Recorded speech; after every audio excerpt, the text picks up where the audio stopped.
그리고 심장병 두 가지가 대표적입니다. 저는 이 두 가지 혈관 질환이 가장 잔인하고 끔찍한 병이라고 생각을 하고 이 점을 여러분에게 특별하게 강조하고 싶어요. 이유는 두 가지입니다. 첫째, 예고 없이옵니다. 우리에게 유언 하나 남길 수 있는 그런 여유조차 주지 않습니다. 여러분, 암하고 비교해 보십시오. 암도 사실은 대단히 잔인하고 끔찍한 병이 맞습니다. 그렇지만 말기암이라 하더라도 그분이 그 자리에서 바로 어떻게 되는 건 아닙니다. 그러니까 무슨 얘기냐면 암은 온전한 이성을 갖고 두 팔다리 자유롭게 움직이면서 자신의 인생을 정리할 수 있는 여유를 줍니다. 그런데 여러분, 중풍이나 심장병은 어떤가요? 갑자기 오죠. 저는 이게 잔인한 첫 번째 이유라고 믿습니다. 두 번째 이유는요, 결과가 대단히 처참합니다. 물론 우리가 주변에 보면 다리를 좀 절거나 몸이 불편한 분들, 중풍, 심장병 환자들 가끔 보지요. 그런데 그런 분들은 말 그대로 그냥 가볍게 앓고 지나간 분들입니다. 하지만 제가 말씀드리는 이 심혈관 질환자들은요, 죽고 살 정도로 심하게 온 분을 말합니다. 차원이 다릅니다. 최하가 반신불수, 아니면 사지마비, 아니면 식물인간이나 뇌사입니다. 손가락 하나 못 움직이고 통나무처럼 자리에 누워있게 만듭니다. 대소변도 못 가리죠. 그리고 몇 달, 몇 년 기약 없이 누워있게 만듭니다. 여러분, 제일 끔찍한 게 뭔 줄 아세요? 갑자기 움직이지 못한다는 것 말고 의식이 있다는 거죠. 이게 보기보다 잔인합니다. 여러분들, 제가 주의사항 하나 드릴까요? 나중에 병원에 문안을 갈 때 예컨대 중풍 환자가 침대에 누워 계시잖아요. 여러분들이 말씀을 함부로 하시면 안 됩니다. 겉으로 볼 때는 움직이지 못하고 말도 하지 못하고 표정도 짓지 못하고 그냥 눈만 꿈뻑꿈뻑하고 계시지만 실제로 다 말귀를 알아듣습니다. 나중에 이분이 깨어나면 누가 무슨 말을 했는지 다 기억을 해요. 그게 중풍입니다. 의식이 있다는 걸 기억하십시오. 제가 예를 들어 볼게요. 몇 년 전에 우리나라에도 개봉한 영화입니다. 잠수종과 나비. 네, 실제로 있었던 사례를 영화로 만들죠.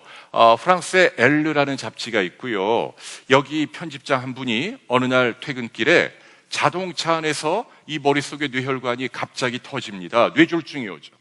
자, 이분이 몸이 마비되는데 공교롭게도 코 아래부터 마비가 됩니다. 여러분 상상해 보세요. 어떻게 될까요? 오른쪽 왼쪽 팔다리를 못 움직이죠. 그리고 바늘로 찔러도 아무 느낌이 없습니다. 그게 사지마비죠. 그런데 이분은 사지마비보다 더 잔인합니다. 왜냐하면 혀를 움직이지 못하니까 말도 하지 못하고 음식물을 씹거나 삼키지도 못합니다. 그런데 비극은 이 코 위로 살아있는 거죠. 눈으로 보고 귀로 듣고 생각도 고스란히 남아 있습니다. 얼마나 끔찍해요. 이 사람이 이렇게 잔인한 나락에 빠져서 유일하게 움직일 수 있는 부위가 왼쪽 눈꺼풀 하나입니다. 이 눈꺼풀을 깜빡깜빡 움직여서 작은 책을 하나 씁니다. 이 책을 영화로 만든 것이 잠수종과 나비예요.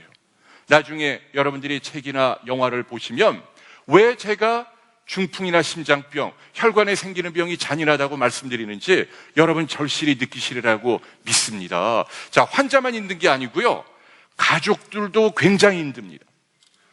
제가 한번 여쭤볼게요. 뭐가 제일 힘들죠? 만일 주변에 누가 중풍이나 심장병으로 갑자기 쓰러지면 이분을 간호할 때 가장 큰 애로사항이 뭘까요? 많은 분들이 대소변 치우는 걸 연상하죠. 아닙니다. 대소변 치우는 건 예컨대 패드를 채워주거나 요관을 꽂아주거나 아니면 관장을 해주거나 하루 두세 번 해주면 된다는 얘기죠. 그렇게 어려운 의학적인 처치는 아닙니다. 여러분들 혹시 욕창이라고 들어보셨나요? 네, 이게 진짜 힘들죠. 욕창이 뭐예요? 그렇죠. 몸이 마비가 되면 이런 바닥에 피부가 가만히 짓눌리죠. 피가 통하지 않죠. 살이 썩는다는 얘기죠. 2시간입니다. 2시간만 가만히 눌려 있어도 살이 썩습니다. 물론 여러분은 의자에 2시간 아니라 5시간도 앉아 계실 수가 있죠. 그런데 우리가 의식이 있을 때는 알게 모르게 엉덩이 근육을 조금씩 움직이죠. 그런데 중풍이나 심장병으로 쓰러지면 어떻게 되죠? 근육 섬유 한 가닥조차 못 움직입니다. 완벽하게 체중 그대로 눌리고 2시간 지나면 괴사가 일어나죠. 그렇기 때문에 욕창이 안 생기게 하려면 어떻게 해야 되죠? 누군가 지키고 있어야 합니다.